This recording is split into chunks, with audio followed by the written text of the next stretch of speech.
2021, Gabby Peteito was reported missing while on a 4-month-long cross-country road trip with her boyfriend.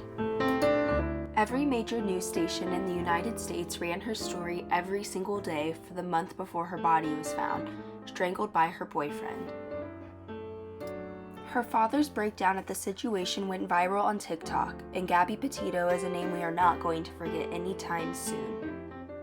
Black and Missing is a docu-series that follows the families of missing people as they do what they can on their own to help find their loved ones. The very first episode of the series focuses on a mother who shares that her missing daughter was labeled a runaway, which takes the resources that law enforcement can offer to find the missing. So now we ask ourselves, what is the difference between these missing?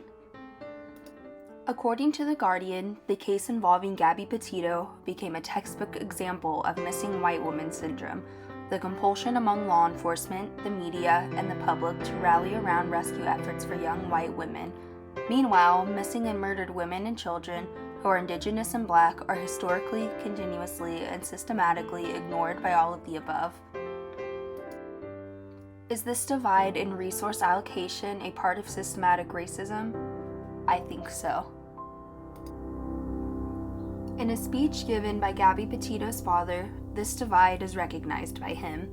A man who has had to bury his 22-year-old daughter has realized that she was fortunate to have had the recognition that her case did.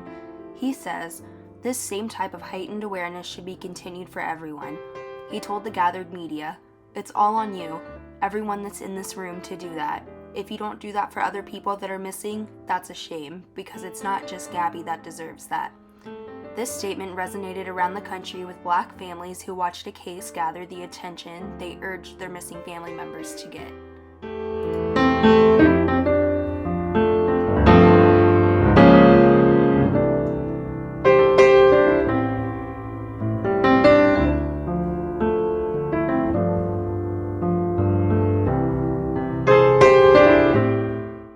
In 2013, the body of 18-year-old Kendrick Johnson was found rolled up into a large wrestling mat in the gymnasium of his high school.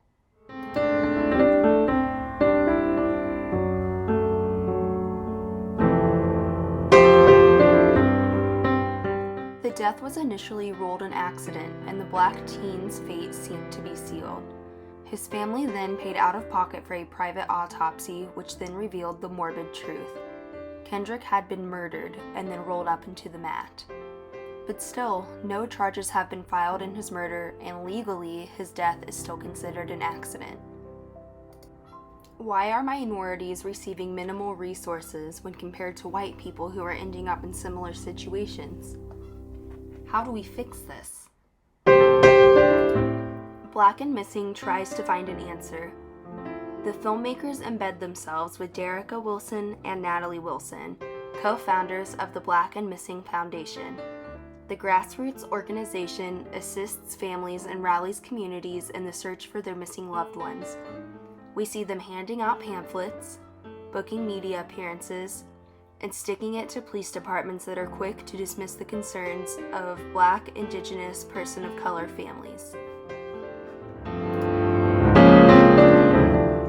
How many groups like Black and Missing will it take to make people realize what is going on? It's hard to know what the correct answer should be, but making the public self-aware of the discrepancies we face is key, but we know that is easier said than done. And so, we unite.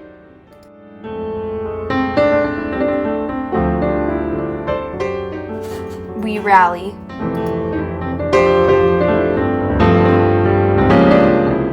And we keep sharing stories until they are accepted as truth.